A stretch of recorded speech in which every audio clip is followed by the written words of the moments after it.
Good afternoon, this is Flora from Fabulous Accounting Solutions. Today we are going to talk about what's changing for JobKeeper 2.1 because at the end of this month the stage 1 JobKeeper payments will be ended and they will have the extension for the new stage 2. So let's go to see what's the updates in this month.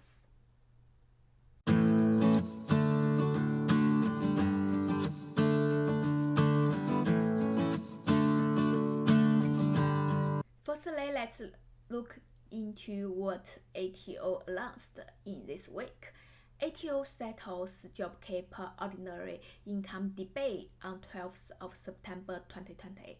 That's last Friday. ATO has clarified JobKeeper payments are considered as an ordinary income.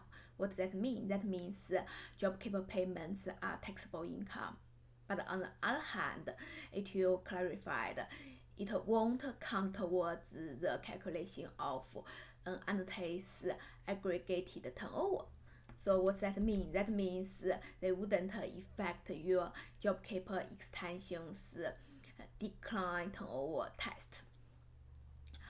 Let's go back to review what's the decline in turnover requirements for the extension period, because we know current JobKeeper stage 1 1.0 will be end of this month. That's 27th of September. So from 28th of September, what's the decline test you have to meet if your business would like to get the extension JobKeeper payments? Same as stage 1, if your business aggregated turnover no more than 1 billion, your GST turnover must decline by at least 30%. That means have to be equal or more than 30% turnover dropping. If your business aggregated turnover is more than 1 billion, that's a big business, your GST turnover must decline by at least 50%. That's a lot. You have to drop half comparing to last year. If you are ACNC registered entities, that's this kind of entity, like the charity, the public school, primary school, your GST turnover must decline by at least 15%, because this kind of business not for profit, so the requirements is less than other kind of business. Currently, the comparing period, that's January, is the calendar quarter in 2019. So and then that means for September quarter, the test quarter, September quarter, your GST turnover dropping comparing to last year's September quarter. If you are small to medium-sized business, the turnover less than 1 billion, you have to drop in more than 30% for GST turnover. The alternative test not coming out yet.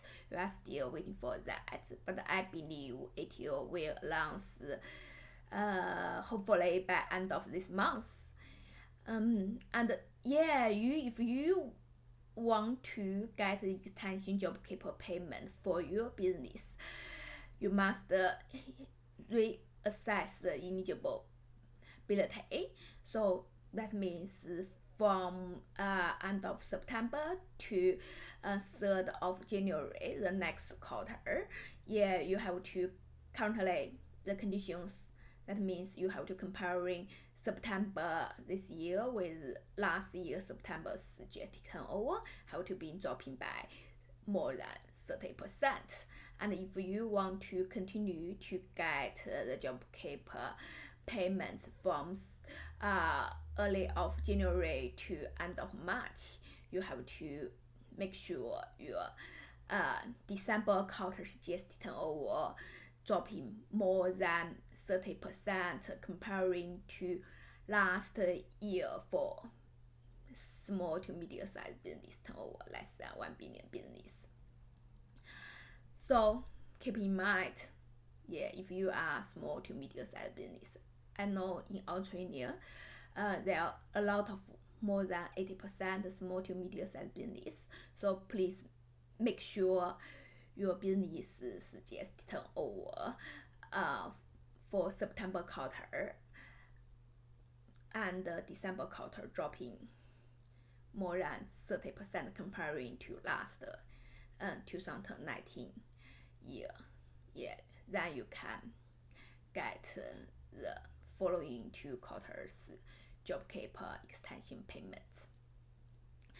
And besides that, ATO announced the different pay rates for extension period. So I know currently it's 150 each fortnight for each eligible employee. But after end of September, from 28th of September, 2-tier payments will be applied to the eligible employee for each eligible business. What's the difference? They said another criteria. You have to judge how many working hours the employee worked. If it's more than 20 hours per week average, then you can get the full rate. That's 1,200 from 28th of September to 3rd of January next year. And for the following one, that's for the March quarter one, next year March quarter, that's 1,000. But if your employees average working hours less than 20 hours per week, that's a part-time employee or casual employee, you only can get 700.5 from end of September to early of January, and for reduced to 650 from early of January to end of March.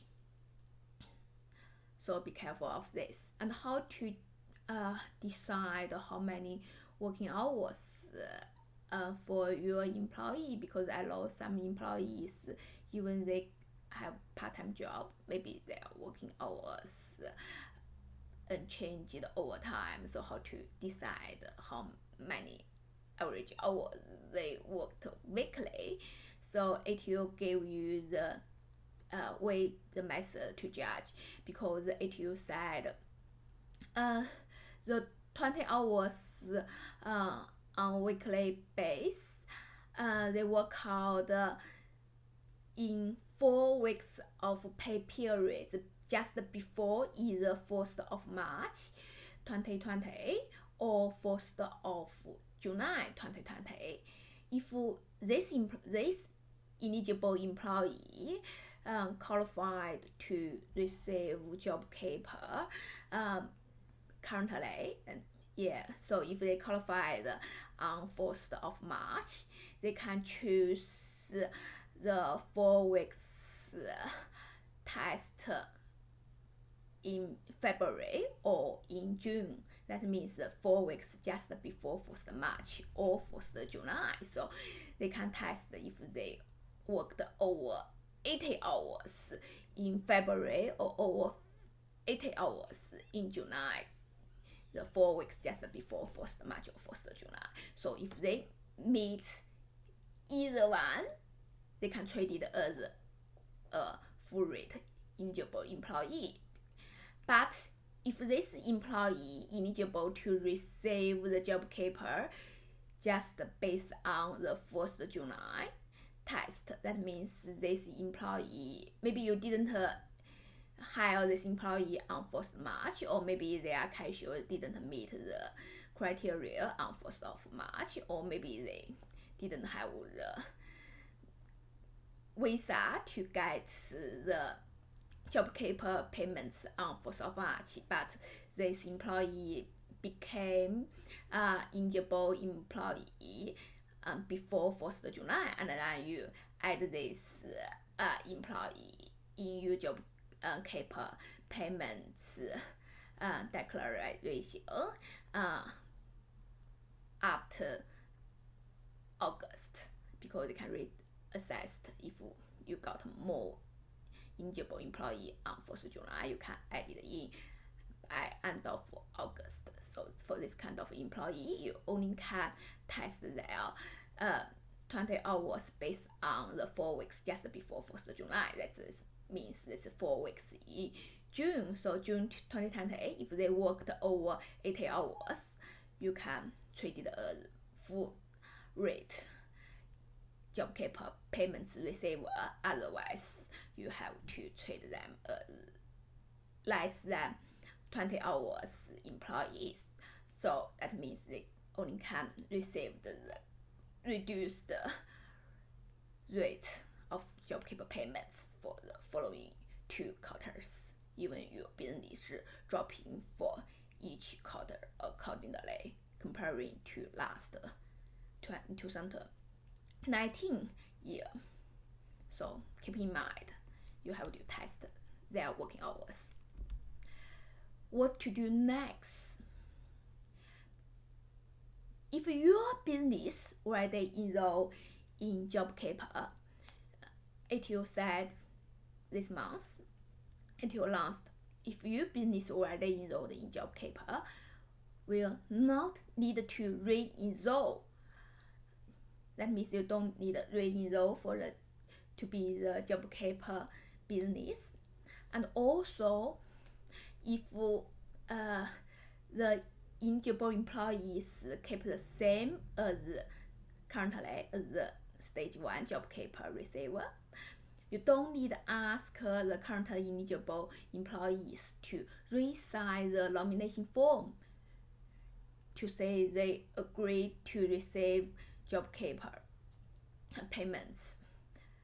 Yeah, because we know before for each eligible JobKeeper receiver, we ask these employees to sign the form for the employer to say they agree they are eligible employee and they agree to receive JobKeeper payments from this employee rather than other employee if they got more than 1 job. So yeah, they don't need to re-sign this form to say, yeah, I would like to receive JobKeeper continue. So that's it. Makes sense easier. Easy. But keep in mind, your business have to satisfy the actual GST decline in turnover test. It's not a project turnover. Not like before, the monthly you give a project turnover for current or next month. It's actual decline. Keep in mind how to be the actual decline, actual GST turnover decline, because at the end of September you must to do the reassessment. You have to reassess if you September quarter's GST turnover dropping by 30% comparing to last year. If you are less than 10 million business, if your GST turnover less than 1 billion, yeah, you have to drop 30%. So you must meet this test to get the eligibility to have the extension payment for next 3 months, and then another December for the following 3 months, and totally extension for 2 quarters, 6 months. Also, you must provide the evidence you dropping 30% for small to medium-sized business. You must provide it before November monthly declaration. Current JobKeeper 1.0 last payment would be the last payment would be issued in early of October. So the last monthly declaration requirements, that's for early of October. And the following one, so the following for the extension one, the first one, that would be November monthly declaration. So if you think your business meet the decline turnover test, you have to provide the evidence before November monthly declaration. If you are not eligible anymore, you don't need to do any November monthly declaration anymore, because you wouldn't receive any JobKeeper extension payments, because you are not eligible business anymore, so you lost this chance. So just keep in mind, if you are eligible, must provide evidence supporting documents before November monthly declaration, because if you eligible and you have to continuing to make November monthly declaration to keep receiving extension JobKeeper payments for yourself or for your employees. Need to notify ATO your employees' payment rate applied, because you know currently for the JobKeeper 1.0, we treat all the employees equally, so no different payments, so you don't need to identify the working hours. But for the following period, following quarters, you have to identify your employees' working hours over 20 hours per week or less than 20 hours per week. You have to let ATO know, and then ATO can identify the employees and apply different rates, the two-tier payments rate, to different working hours employees. So keep in mind that. And also a lot of clients ask me how to define the GST turnover. So generally ATO will define based on your base lodgement. So it means this year's September base you lodged for 2020 comparing to September 2019 base. They can compare the sales, because on the bus declaration you can say that the bus form they got the total sales. They will use the total sales less the GST on sales, and that's the net GST sales, and they will comparing this year's September quarter figure net GST sales comparing to last year's net GST sales to say if it's 30% decline. If you meet, yeah, you can continue apply for your eligible employees. Okay, that's it. So if you like my channel, could you please subscribe, share with your friends, and hit the like button. Yeah, I will give you updates all the time. Yeah, keep you update with all the ATO requirements. So don't miss that, and see you next week. Bye bye.